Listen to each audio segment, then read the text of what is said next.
Muy bien, ahora vamos con las preguntas que nos dejó el hermano José, que se encuentra actualmente por Costa Rica, al menos en el momento de la Saludos. grabación. Saludos, Mae. Saludos. Saludos. Primera pregunta dice, ¿cómo saber cuando estás viendo con ojos espirituales? Perspectiva a lo que se refiere. Y cuando estás cayendo en ver las cosas desde el misticismo. Por ejemplo, atribuir ciertas situaciones de conflicto o comportamiento de personas a la influencia de espíritus malignos cuando, según otros, solo se trata de otros factores. Bien, aquí es importante conocer entonces y discernir entre qué es espiritual y qué es carnal, ¿ok? Cuando hablamos de la lucha y cuáles son los enemigos dentro de tu caminar, está ambas partes. Está la parte espiritual y también está la parte carnal, además del mundo. Primero, ¿cómo saber si una conducta es carnal? Tenemos Gálatas 5, 19, 21, donde habla sobre las obras de la carne y están descritas todas. Por lo tanto, por más que tú ores y reprendas al diablo, jamás va a haber un cambio, porque la batalla no es contra un espíritu en esa situación. Sin embargo, cuando se da una situación de batalla espiritual, va a estar relacionado a la obra del diablo, que según Juan 8:44, están relacionadas a la mentira y al asesinato, según palabras de Jesús. El enemigo o los espíritus pueden influir en la salud de emociones, pensamientos, intelecto, moral de alguien. Se puede extender mucho más el tema, pero siempre recomiendo velar por vivir de forma santa y con el fruto del espíritu, entregando toda tu vida y todas las áreas de ella a Dios, y sé totalmente que Él, con su Espíritu Santo, te guiará en las batallas. ¿Qué pueden decir ustedes, hermanos? Bueno, yo creo que cuando dices cómo puedes saber cuando estás viendo algo desde el punto espiritual o tal vez normal, o cuando crees que es como muy misticismo en toda la situación, yo creo que esto se puede lograr con el discernimiento e intentando resolver las cosas primero desde la perspectiva espiritual, porque sea lo que sea que tengas, el Señor es primero y Él tiene siempre una solución, una respuesta. Y si es espiritual, verás cómo eso se soluciona o cómo es sanado. Pero si no, entonces ya sabes que no es espiritual. Entonces procedemos a los métodos humanos. Y yo siempre considero que tiene que ser la primera forma y no al revés, como tal vez muchas personas tienen por costumbre, que todo lo intentan resolver primero por el lado humano, por lo natural, y cuando ya no se puede, bueno, probemos con el Señor. De última opción. De última opción, el Señor lo pone de última opción. Yo, por ejemplo, soy el ejemplo vivo y voy a darlo con un testimonio de cuando las cosas y me iban mal en un momento de mi vida porque pues yo no tenía el discernimiento en ese momento. Y por no haber buscado también la voz de Dios, a ver qué solución me daba Él, cómo arreglar esa situación en particular. A mí hace muchos años me habían diagnosticado con un trastorno ansioso depresivo. Había pensado hasta en morir, no en suicidarme, pero pensaba que era mejor estar muerta que seguir viviendo. Y yo fui al médico, fui al psicólogo, fui al psiquiatra y me mandaron medicamentos y todo. Pero la verdad es que no mejoraba tanto la situación, realmente era solo como emparchar la situación en el momento. Fui incluso a consejería en mi iglesia y también me dijeron lo mismo, que confiara en el proceso de los médicos, hiciera tratamiento y viendo al psiquiatra. Y no fue, hermano, sino hasta hace unos años, como en el 2018, que Moisés fue a mi casa y el Señor le mostró que mi depresión era causada por un demonio y oró conmigo y el Señor me liberó de ese espíritu que había estado conmigo como por 9 años. Fue como un switch casi inmediato en mi vida. Desde ese día, créame que no he vuelto a sentir pero ni una pizca de depresión, ni ansiedad, ni he tenido que tomar medicamentos, ni he vuelto a sentir una tristeza como esa que yo sentía. Uf, hermano, lo que yo me hubiese ahorrado fueron 9 años si tan solo hubiese tenido discernimiento y si hubiese acudido primero al Señor. Ahora sabemos que no todas las situaciones son como esas, porque siempre hay excepciones en las que entonces la situación es al revés. No sé si el hermano Harold tendrá algo que comentar. Bueno, el ver con ojos espirituales es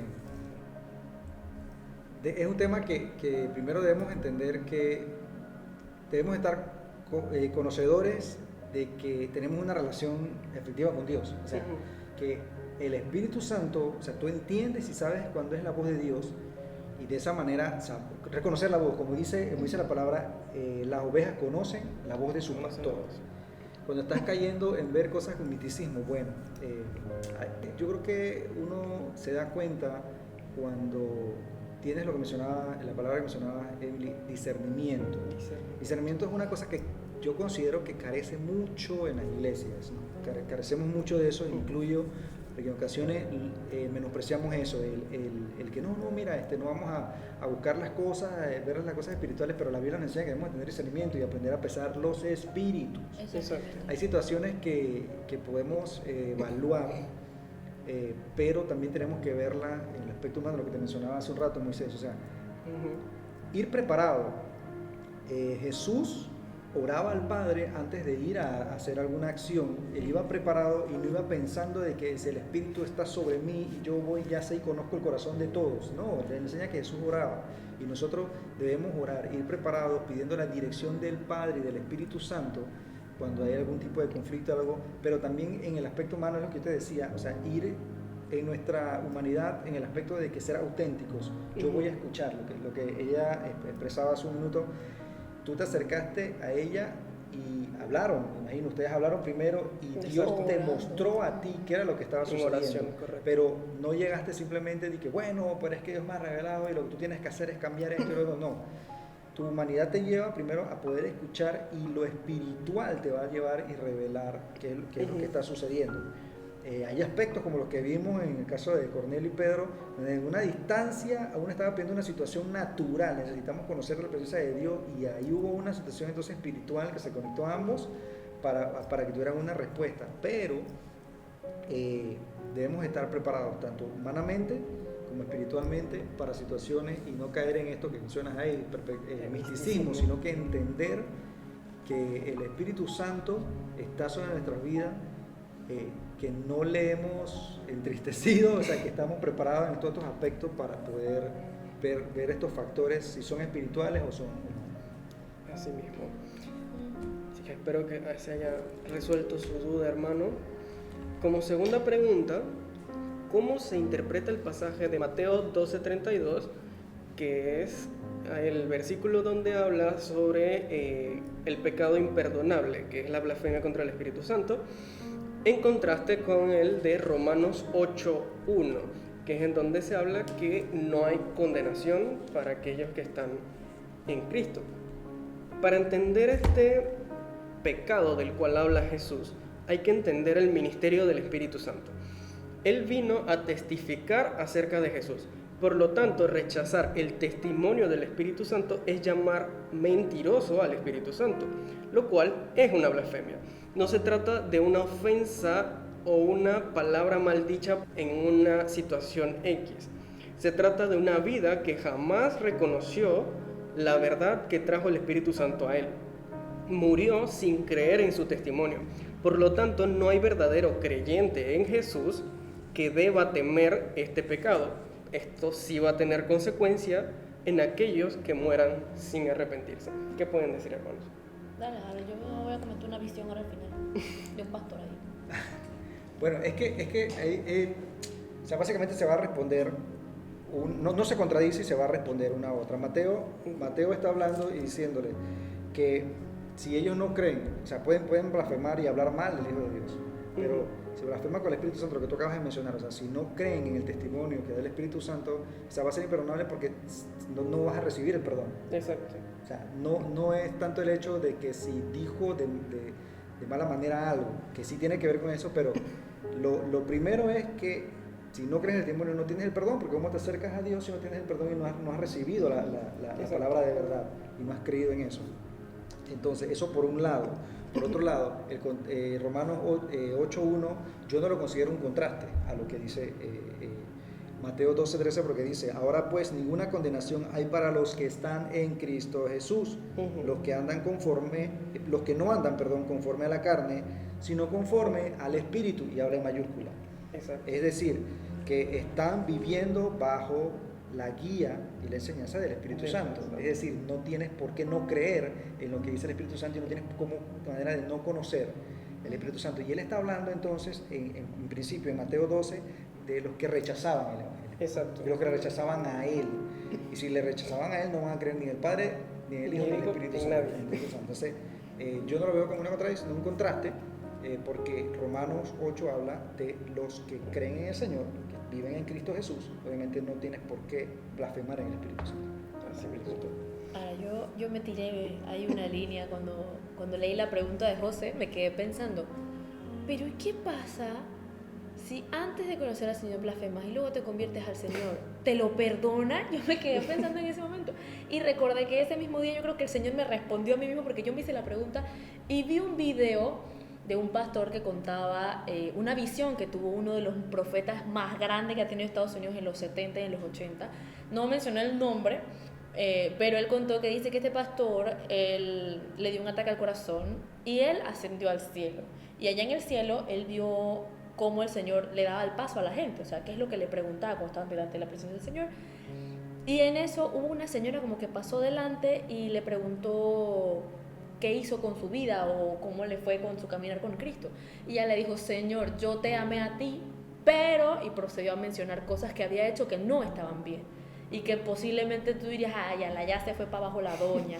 Pero no, dice el Señor, él escuchó como el Señor le dijo, está bien, te vas a salvar y vas a pasar por gracia, pero no vas a recibir tal recompensa, ni tal corona, ni tal cosa. Entonces, en caso de que a alguien se le haya ocurrido esta misma pregunta que a mí, puede ser que el Señor sí se lo perdone porque la persona se salva después y se disculpe con el Señor por haber blasfemado con el Espíritu, pero posiblemente lo que no le toque en el cielo sean esas recompensas que el Señor tiene prometidas según ciertas cosas, ¿no? Eso es lo que yo más o menos me planteé a mí mismo.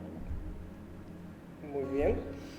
Y por último tenemos, ¿pueden mis sueños alinearse con la voluntad de Dios? A veces me cuesta soñar por pensar que el Señor no estará de acuerdo. Todos pasamos por eso. Creo que todos han pasado por eso. Claro que sí, hermano. De hecho, una de las primeras cosas que escuché dentro de esta iglesia al menos es que Dios usa a las personas en las áreas donde ellos se desenvuelven. Artes, política, educación, etc. Ahora, puede suceder que en algún momento Dios, formando tu carácter antes de llevarte a ese lugar, te mantenga alejado hasta que estés listo. Definitivamente la voluntad de Dios para alguien puede estar alineada con el sueño que tenga la persona. Claro que hay excepciones de personas que el Señor las ha sacado de un área a otra completamente, pero sí se pueden alinear. ¿Qué dicen ustedes? Yo digo que sí, que va a depender un poquito. Por ejemplo, tus sueños, ¿pueden sus sueños alinearse a la voluntad de Dios? Sí, pero como lo hemos comentado antes, o sea, el Señor va a escudriñar tu corazón y Él va a saber cuál es la motivación que tú tienes para alcanzar ese sueño o qué vas a hacer en medio de ese sueño, porque si tal vez el sueño que tú tienes, por más que tú lo ames y quieras meter a Dios en la ecuación, Dios ve más allá que tú y ve que ese sueño lo que te va a traer tal vez no son cosas buenas o te van a hacer que te alejes de Él, pues no esperes que Dios diga, oh, dale, sigue para adelante. El Señor obviamente te va a decir que mejor, mira, cambiemos esa dirección, vamos para otro lado, algo que sí te va a ir mejor. Pero yo digo que no le tengas miedo como a soñar. Yo pienso que mejor tus sueños lo que tienes que hacer es ponerlos en las manos del Señor y consultarle, Señor, tengo este sueño, me mata y me emociona esto, quiero de verdad hacer esto con todo mi ser. ¿Te parece bien? ¿Te gusta que yo esté en esto que estoy haciendo? Dime, Señor, si es esto lo que yo tengo que hacer. Y te lo digo porque a mí me pasó. Yo, por ejemplo, yo tenía un sueño. Aquí los que me conocen saben que yo soy músico. Yo soy violinista, toco más instrumentos, pero mi fuerte es el violín. Yo estudié violín clásico toda mi vida. Yo había concursado para entrar a una universidad en el extranjero.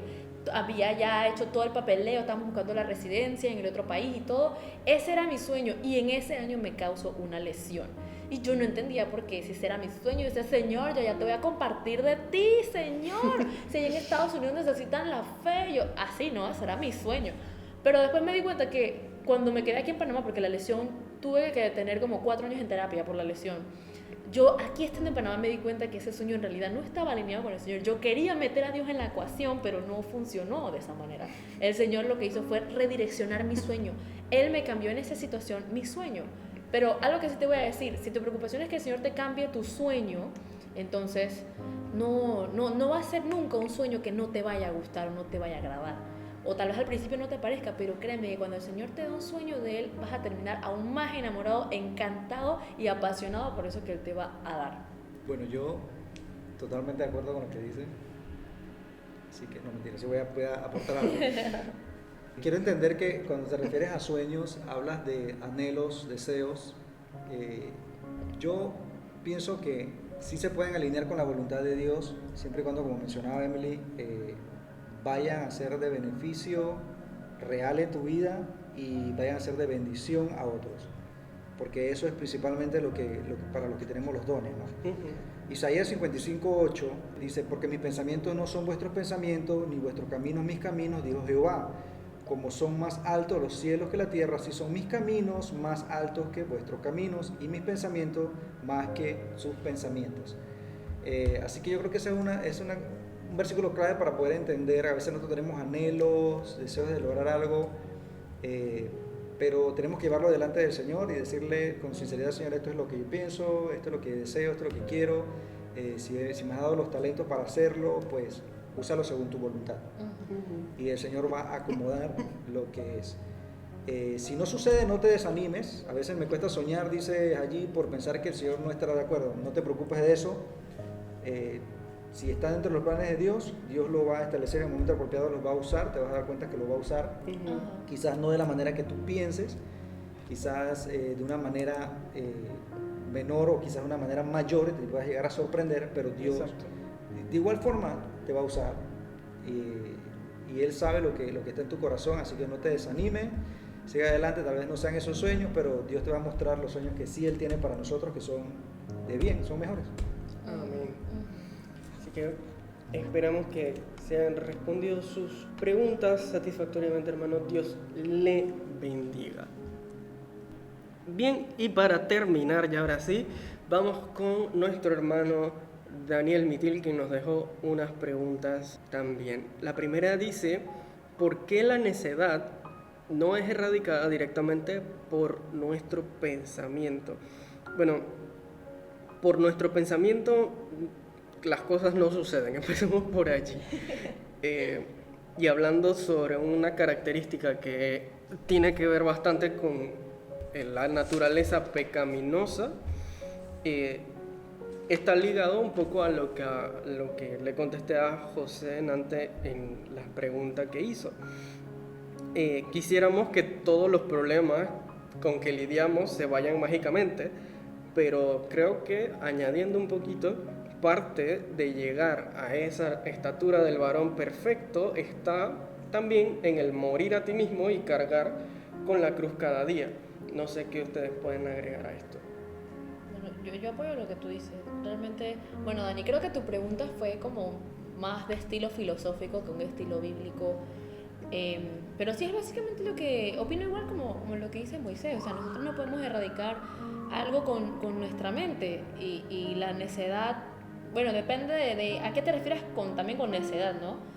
Pero sí, con nuestra mente nosotros no podemos hacer nada, porque podemos intentar tener la disposición, pero muchas veces la carne es débil. Entonces el Señor es el único que nos puede ayudar a erradicar cualquier cosa que tal vez nosotros no podemos controlar, y le pedimos por eso la ayuda del Espíritu Santo.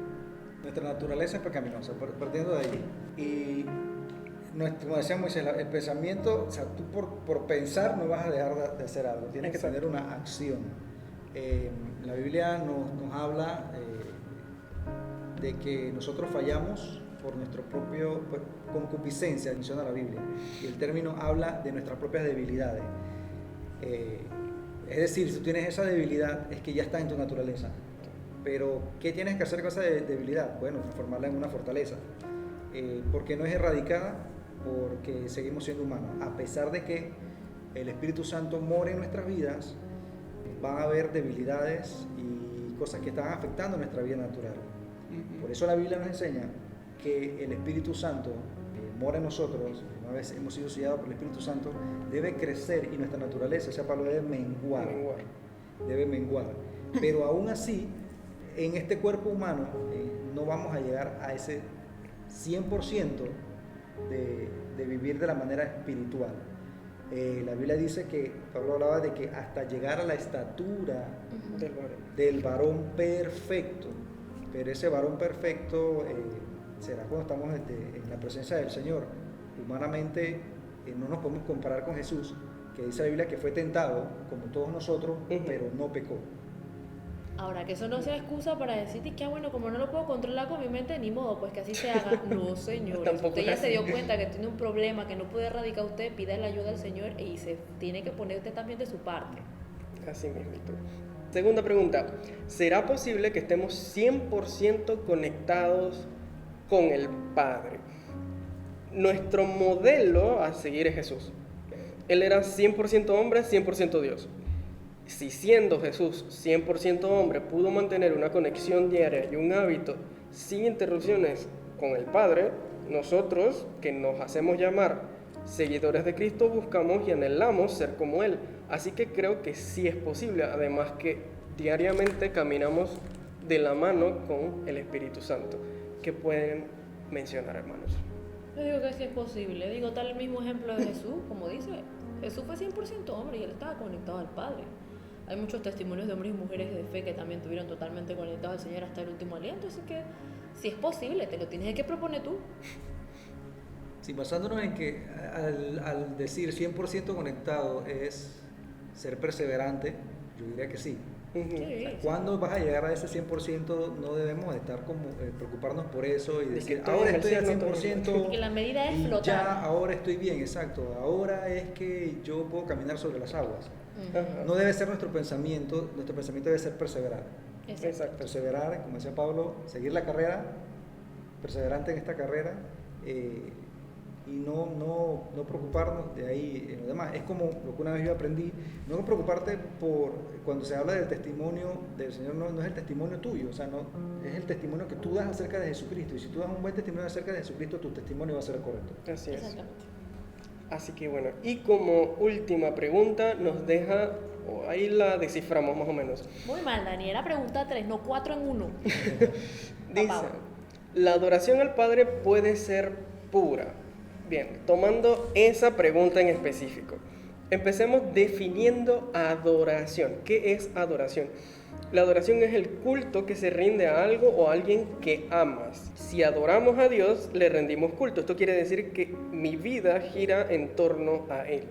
Así que nosotros adoramos a Dios obedeciendo, adoramos a Dios orando por los necesitados, amando a nuestros hermanos, viviendo de manera santa, reconociendo todo lo que ha hecho en nuestras vidas, y también adoramos cuando llevamos su palabra a los que no le conocen, en obediencia, ¿no? Por lo tanto, la adoración genuina y pura va ligada a un entendimiento de qué es la adoración y cómo adoro a Dios.